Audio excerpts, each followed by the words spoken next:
Thank you, Mr. Speaker. I will be sharing my time with the Minister of Public Safety. On Monday, as we entered the third week of illegal blockades and occupations, the federal government invoked the Emergencies Act. We did it to protect families and small businesses, to protect jobs and the economy. We did it because the situation could not be dealt with under any other law in Canada. Mr. Speaker, we did it because that's what responsible leadership requires us to do. For the good of all Canadians, the illegal blockades and occupations have to stop, and the borders have to remain open. We've made progress since Monday. On Tuesday, the border was reopened in southern Alberta after the Coutts blockade was dismantled. The RCMP arrested a small group of people within the larger blockade and seized firearms, ammunition, and body armor. It is believed that this group was willing to use force against police officers.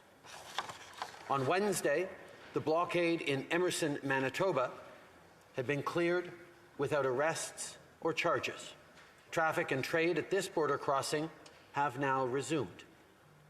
In Windsor, Mayor Dilkens said law enforcement was able to successfully intercept a new convoy suspected of heading to the Ambassador Bridge. And here in Ottawa, law enforcement now has more tools and resources in order to give the people of this city their jobs, neighborhoods, and freedoms back. À Windsor. In Windsor, Coutts, and Emerson, illegal blockades have been cleared and traffic and trade at the border crossings have now resumed or are in the process of doing so. And I would like to thank the police forces for their work, including the RCMP members on the ground. For the good of the economy, families, and workers, it is high time that these illegal and dangerous activities stop, including here in Ottawa. Mr. Speaker, invoking the Emergencies Act is not something that we do lightly. It's not the first option or even the second or the third. It is a last resort. When I consulted the premiers of the provinces and territories on Monday, I was very clear. By blocking supply chains, these illegal blockades are doing considerable harm to our economy and to all Canadians. It's consistent with the requirements of the Emergencies Act that the views of the premiers of all provinces and territories be carefully considered, and that is what we did.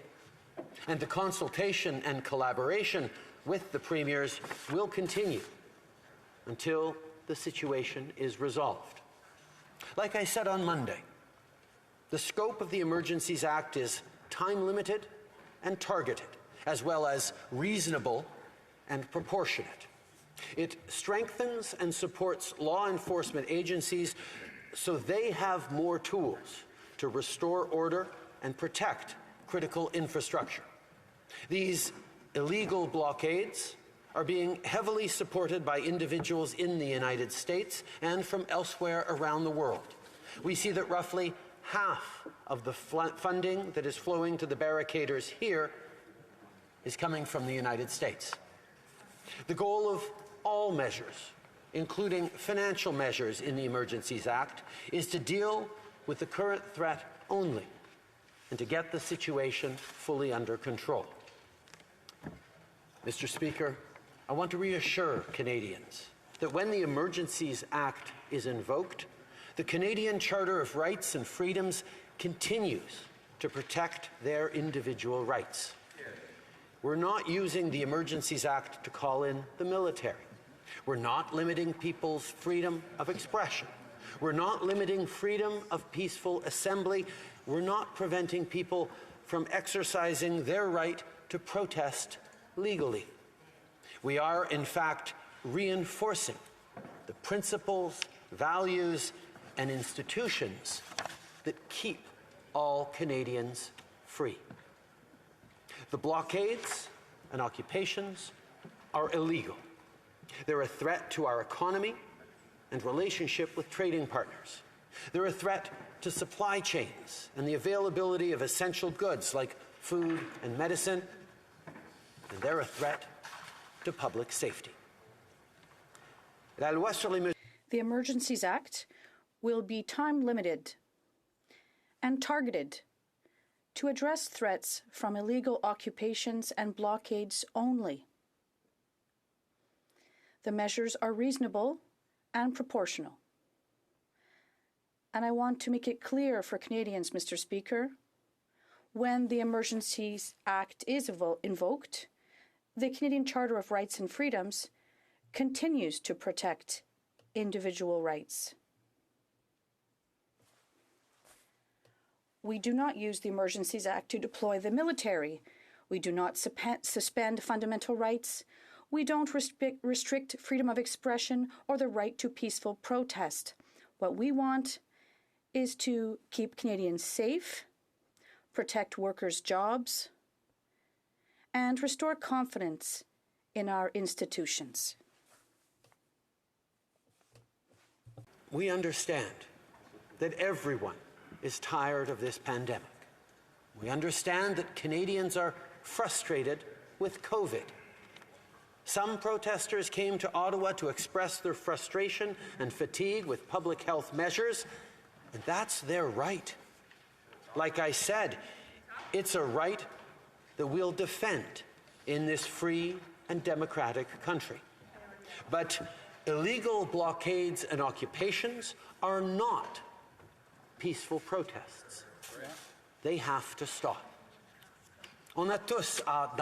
We are all looking forward to the end of the pandemic. Public health measures are constantly being reevaluated, and we will continue to modify them based on science and the situation, and we will continue to encourage vaccination.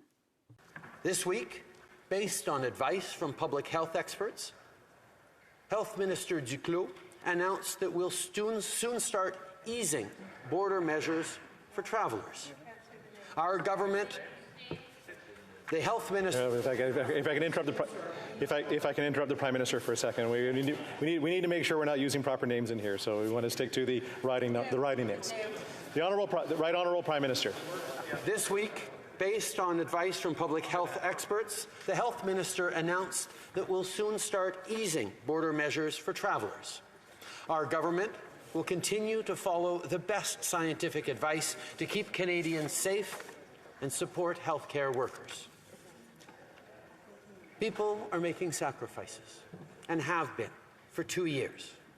It's never time to hurt our communities or our fellow Canadians with illegal blockades, but especially not now that we're reopening and beginning to get back to the things we love. That's why, Mr. Speaker, it is so important for us to be having this debate today and in the days to come, and for Parliament to play its role in this process. Today, I ask all members of this House to take action against illegal blockades that are harmful to Canadians. I ask all members of this House to stand up for families and workers, to stand up for jobs and our economy, and to stand up for the freedom of Canadians and for public safety. Merci, Mr. President. Thank you, Mr. Speaker.